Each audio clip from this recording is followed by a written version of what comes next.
ഇപ്പോൾ നമ്മൾ പോകുന്നത് ഇന്നലെ നമ്മൾ ഏറ്റവും കൂടുതൽ ചർച്ച ചെയ്ത് ഇപ്പോൾ പ്രസ് സ്റ്റോപ്പിൽ ശ്രീജിത് ബാലകൃഷ്ണൻ പറഞ്ഞ പോലെ തുടക്കം തന്നെ ഈ വാർത്തയായിരുന്നു, ഈ ഭാരതാംബ ചിത്ര വിവാദം അല്ലെ, പരിസ്ഥിതിന് അതായത് വളരെ മനോഹരമായി നടക്കേണ്ട ഒരു ചടങ്ങായിരുന്നു അല്ലേ. ഈ ലോകം മുഴുവൻ ആഘോഷിക്കുന്ന, അല്ലെങ്കിൽ നമ്മൾ ഈ ഭയങ്കര ഒരു നല്ല രീതിയിൽ ആകണം, ഒരു വർഷമൊക്കെ ഇങ്ങനെ ആകണം എന്നൊക്കെ പ്ലാൻ ചെയ്യുന്ന ഒന്നാണ് എല്ലാ വർഷവും പരിസ്ഥിതി ദിനം എന്ന് പറയുന്നത്. അപ്പോൾ അത്രയും മനോഹരമായിട്ട് അത്രയും സന്തോഷത്തോടെ ചെയ്യേണ്ടിയിരുന്ന ഒരു പരിപാടിയാണ് ഇങ്ങനെ എന്തിൻ്റെയൊക്കെയോ പേരിൽ മൊത്തം ഒരു കുളമായി പോയത് ഒരു സംഭവം, പിന്നീട് ഒരു വാദപ്രതിവാദങ്ങളിലേക്ക് പോയ സംഭവം. അപ്പോൾ ഇതുമായി ബന്ധപ്പെട്ടുള്ള പുതിയ അപ്ഡേറ്റിലേക്ക്, ഇന്നത്തെ വിഷയത്തിലേക്ക് വരികയാണെങ്കിൽ, ഈ ഭാരതാംബ ചിത്ര വിവാദത്തിൽ രാജ്ഭവനിൽ സർക്കാർ ഇപ്പോൾ രണ്ട് തട്ടിലാണ്.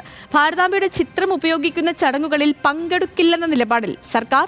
പി പ്രസാദ് പരിപാടിയിൽ പങ്കെടുക്കാത്തതിൽ ഗവർണർക്ക് കടുത്ത അതൃപ്തിയുണ്ട്. ഭാരതാംബയുടെ ചിത്രം ഒഴിവാക്കാനാകില്ല എന്ന നിലപാടിൽ ഉറച്ചു നിൽക്കുകയാണ് ഗവർണർ. ചന്തു ചന്ദ്രശേഖർ ചേരുന്നുണ്ട് തിരുവനന്തപുരത്ത് നിന്ന്. Chandu, good morning.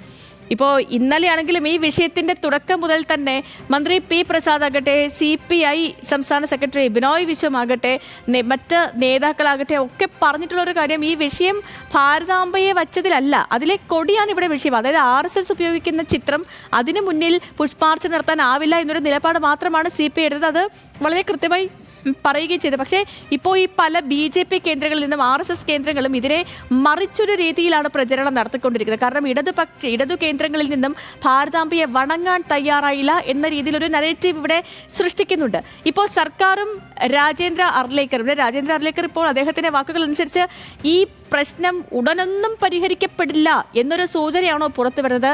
സർക്കാരും ഗവർണറും വീണ്ടും രണ്ട് തട്ടിലാവുകയാണോ ആരിഫ് ഖാന് പിന്നാലെ?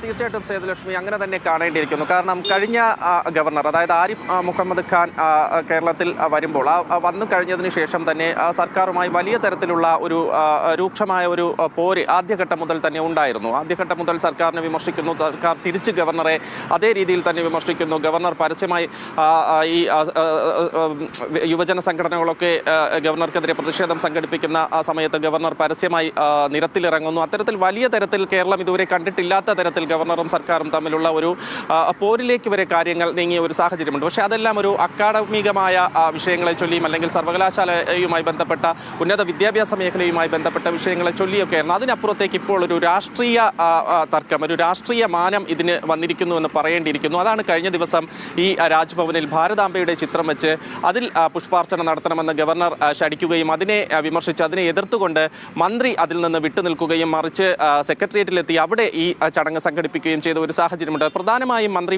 പി പ്രസാദ് ഇന്നലെ വ്യക്തമാക്കിയത്, ഭാരതാംബയുടെ ചിത്രം അത് RSSന്റെ പരിപാടികളിൽ, ഔദ്യോഗികമായി RSS സംഘടിപ്പിക്കുന്ന പരിപാടികളിൽ ഉപയോഗിക്കുന്ന ചിത്രമാണ്. ആ ചിത്രത്തിൽ ഇത്തരത്തിൽ പുഷ്പാർച്ചന അർപ്പിക്കാൻ കഴിയുകയില്ല. മാത്രമല്ല, ഭരണഘടനാപരമായി പ്രവർത്തിക്കുന്ന ഒരു സ്ഥാപനമാണ് രാജ്ഭവൻ എന്ന് പറയുന്നത്. ആ രാജ്ഭവനിൽ ഇത്തരത്തിൽ ഏതെങ്കിലും പാർട്ടി, അത് RSS ആയിക്കൊള്ളട്ടെ, CPM ആയിക്കൊള്ളട്ടെ, കോൺഗ്രസ് ആയിക്കോട്ടെ, ഏതെങ്കിലും ഒരു പാർട്ടിയുടെ ചിഹ്നമോ കൊടിയോ ഉപയോഗിച്ച് അവിടെ പുഷ്പാർച്ചന പോലെ ഒരു കാലത്തിന് ശേഷം ഇപ്പോൾ ഈ ഗവർണർ ആരിഫ് മുഹമ്മദ് ഖാനൊക്കെ മാറി, പിന്നീട് രാജേന്ദ്ര അർലേക്കർ വന്ന സമയത്ത് അദ്ദേഹവും സർക്കാരും എല്ലാ കാര്യങ്ങളിലൊക്കെ വളരെ ഈ ഒത്തൊരുമിച്ചൊക്കെ പോകുന്നതാണ് നമ്മൾ കണ്ടുകൊണ്ടിരുന്നത്. പക്ഷേ അതിനൊക്കെ വിപരീതമായി വീണ്ടും സർക്കാർ ഗവർണർ പോര് സംസ്ഥാനത്ത് ഉടലെടുക്കുന്നു, ആ ഒരു സാഹചര്യം ഉണ്ടാകുന്നു എന്ന സൂചനകളാണ് ഇപ്പോൾ ഗവർണറുടെ ഭാഗത്ത് നിന്നും വരുന്ന പ്രതികരണത്തിൽ നിന്നുകൂടി നമ്മൾ മനസ്സിലാക്കാൻ. ചന്തു ചന്ദ്രശേഖരാണ് തിരുവനന്തപുരത്ത് നിന്ന് വിവരങ്ങൾ നൽകിയത്. ഇനി നമ്മൾ